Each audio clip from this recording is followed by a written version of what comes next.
I am not saying Gucci Broviac. So we're looking at Thursday, April 18th. I can do this though. And so we're looking at regular class, not the advanced. We're going to be going into the outsiders things. Right now you'll see a bunch of kids who don't have their iPads out, so the teacher wouldn't have to come and beat them because that'd be awful.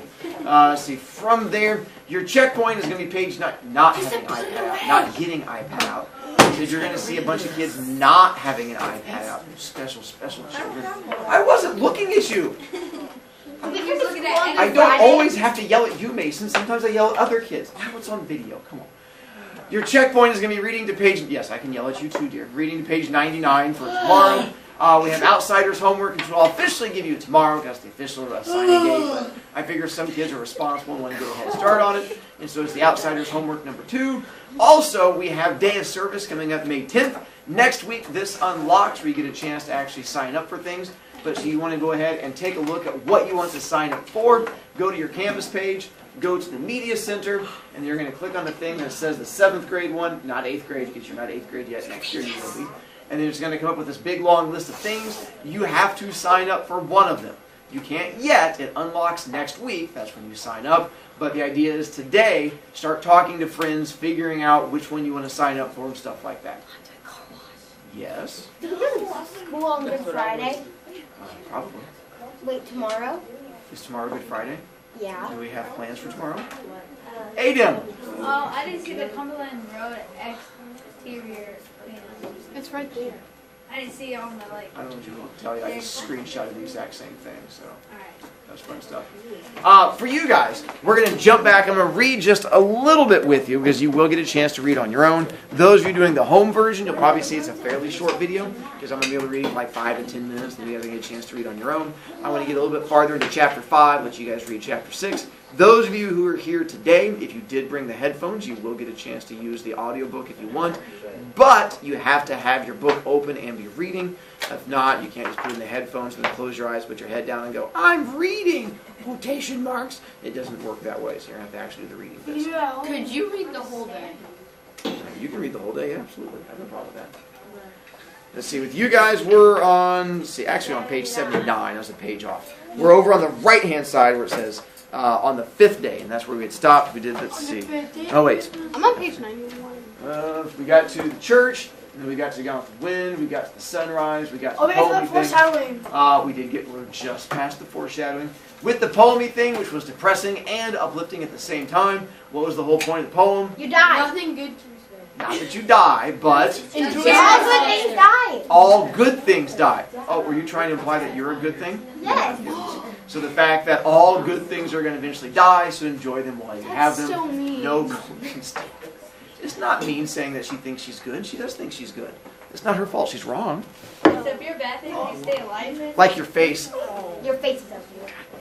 So much better. So now, page 79, right-hand side on the 5th day. On the 5th day, I had read up to Sherman's siege of Atlanta and Gone with the Wind. I owed Johnny $150 from poker games, smoked 2 packs of Camels. Camels are cigarettes for those of you who don't do them on the weekends. And as Johnny had predicted, I got sick. I hadn't eaten anything all day, and smoking on an empty stomach doesn't make you feel real great. I curled up in a corner to sleep off the smoke. I was just about asleep when I heard, as if from a great distance, a low, long whistle that went off in a sudden high note. I was too sleepy to pay any attention, although Johnny didn't have any reason to be whistling like that. He was sitting on the back steps trying to read Gone with the Wind. I'd almost decided that I had dreamed the outside world, and there was nothing real but bologna sandwiches and the Civil War and the old church and the mist in the valley. It seemed to me that I'd always lived in the church, or maybe lived during the Civil War and had somehow gotten transplanted. That shows you what a wild imagination I have. A toe nudged me in the ribs. "Glory," said a rough but familiar voice. "He looks different with his hair like that." I rolled over and sat up, rubbing the sleep out of my eyes and yawning. Suddenly, I blinked. "Hey, Dally!" "Hey, pony boy." He grinned down at me. Or should I say, Sleeping Beauty. I never thought I'd live to see the day when I'd be so glad to see Dally Winston. But right then, he meant one thing: contact with the outside world. and it suddenly became real and vital. How's Soda Pop? No, wait, are the Fuzz after us? Wait, is Derry all right? Wait, do you know where do the boys know where we are? No, wait, what? Hold on, kid, Dally broke in. I can't answer everything at once. Hey, you two want to go get something to eat first? I skipped breakfast. I'm about starved. You're starved? Johnny was so indignant he nearly squeaked. I remember the baloney. Is it safe to go out? I asked eagerly. Yeah. Dally searched his shirt pocket for a cigarette. Finding none, said, You got a cancer stick, Johnny Cake? Johnny tossed him a whole package. Yeah, the Fuzz won't be looking for you around here, Dally said, lighting up. They think you've lit out for Texas. I've got Buck's T-Bird parked down the road a little way. Gosh almighty, boys. Ain't you been eating anything? That's what a T-Bird looks like from the time period. It was a pretty nice car. Johnny looked startled. Yeah, whatever gave you the idea we ain't? Dally shook his head. You're both pale and you've lost weight. After this, you got to get out in the sun more. You look like you've been through the mill. I started to say, look who's talking, but decided it'd be safer not to. Dally needed a shave. A stubble of colorless beard covered his jaw, and he looked like he was the one who'd been sleeping in his clothes for a week instead of us. I knew he hadn't seen a barber in months, but it was safer not to get mouthy with Dally Winston. Hey, Pony Boy. He fumbled with a piece of paper in his back pocket. I got a letter for you. A letter? Who from? The president, of course. Stupid. It's from Soda. Soda Pop? I said, bewildered. But how did he know? He came over to Buck's a couple of days ago for something, and he found that sweatshirt. I told him I didn't know where you were, but he didn't believe me. He gave me this letter and half his paycheck to give you. Kid, you ought to see Derry. He's taking this mighty hard. I wasn't listening. I leaned back against the side of the church and read. Pony Boy. Well, I guess you got into some trouble, huh? Derry and me nearly went nuts when you ran out like that. Derry's awful sorry he hit you. You know he didn't mean it. And then you and Johnny turned up missing. And what with that dead kid in the park and Dally getting hauled into the station, well, it scared us something awful. The police came by to question us, and we told them as much as we could. I can't believe little old Johnny could kill somebody. I know Dally knows where you are, but you know him. He keeps his trap shut, and he won't tell me nothing. Derry hasn't got the slightest notion where you're at, and it's nearly killing him.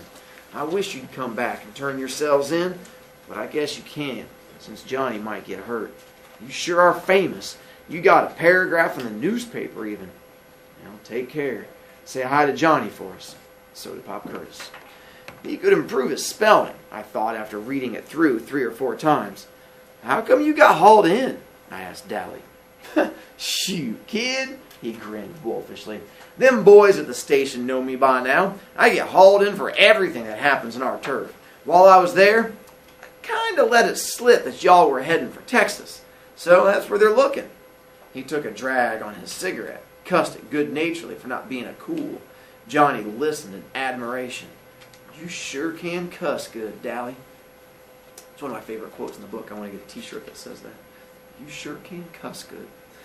Sure can, Dally agreed wholeheartedly, proud of his vocabulary. But don't you kids get to picking up my bad habits. He gave me a hard rub on the head. Kid, I swear it don't look like you with all your hair cut off. It used to look tough. You and Soda had the coolest looking hair in town. I know. I look lousy. Don't rub it in.